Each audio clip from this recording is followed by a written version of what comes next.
Kamal Haasan back to back ప్రమోషన్లతో present south to north full trend అవుతున్న senior hero. మొన్నటి వరకు కల్కి ప్రమోషన్లు చేసిన కమల్ లేటెస్ట్ గా భారతీయుడిని ప్రమోట్ చేసే పనిలో ఫుల్ బిజీగా ఉన్నారు.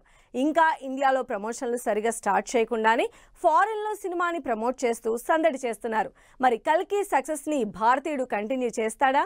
70s కి దగ్గరలో ఉన్న కమల్ హాసన్ ఫుల్ జోష్ లో ప్రమోషన్లు చేస్తున్నారు. బుధవారం వరకు కల్కి ప్రమోషన్లలో బిజీగా ఉన్న కమల్ ఇప్పుడు భారతీయుడు 2 కి షిఫ్ట్ అయ్యారు. కల్కిలో కొంచెం సేపు కనిపించిన ఆడియన్స్ కి గుర్తుండిపోయే ఇంపాక్ట్ఫుల్ రోల్ చేశారు కమల్. సెకండ్ పార్ట్ లో ఫుల్ లెంత్ రోల్ చేయబోతున్న కమల్ హాసన్ గురించి ఇప్పుడు ఇండియా వైడ్ గా చర్చ జరుగుతోంది. కమల్ కల్కి సక్సెస్ ని ఎంజాయ్ చేస్తూనే భారతీయుడు 2 ప్రమోషన్లు చేస్తున్నారు. ఇంకా 2 వారాల టైం ఉన్న ఈ సినిమా ప్రమోషన్ల కోసం మలేషియా వెళ్లారు Kamal and co. Kamal Haasan, Siddharth villain గా చేసిన ఎస్.జె. సూర్య ఈ ముగ్గురు కలిసి భారతీయుడు 2 ప్రమోషన్లు అదరగొట్టేస్తున్నారు. ఫారెన్ లో జరుగుతున్న ఈ ప్రమోషన్ల ఫోటోలు, వీడియోలు సోషల్ మీడియాలో వైరల్ అవుతున్నాయి.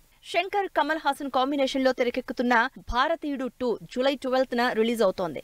తెలుగు, తమిళ్, హిందీలో రిలీజ్ అవుతున్న ఈ సినిమా మీద ఇప్పటికే అంచనాలు బాగా ఉన్నాయి. ఈ ఎక్స్పెక్టేషన్స్ ని రీచ్ అవడానికి టైం తీసుకుని మరీ తెరకెక్కించారు. అటు శంకర్, ఇటు కమల్ హాసన్ 27 ఏళ్ల తర్వాత భారతీయుడికి సీక్వెల్ గా వస్తున్న భారతీయుడు 2లో సేనాపతిగా మరోసారి తన సత్తా చూపించబోతున్నారు కమల్ హాసన్. ఇప్పటికే రిలీజ్ అయిన పవర్ఫుల్ ట్రైలర్ సినిమా మీద హైప్ క్రియేట్ చేసింది. దీనికి తోడు కమల్ ప్రమోషన్లు సినిమాకి కావలసినంత మైలేజ్ తెస్తాయని ఎక్స్పెక్ట్ చేస్తున్నారు ఫ్యాన్స్.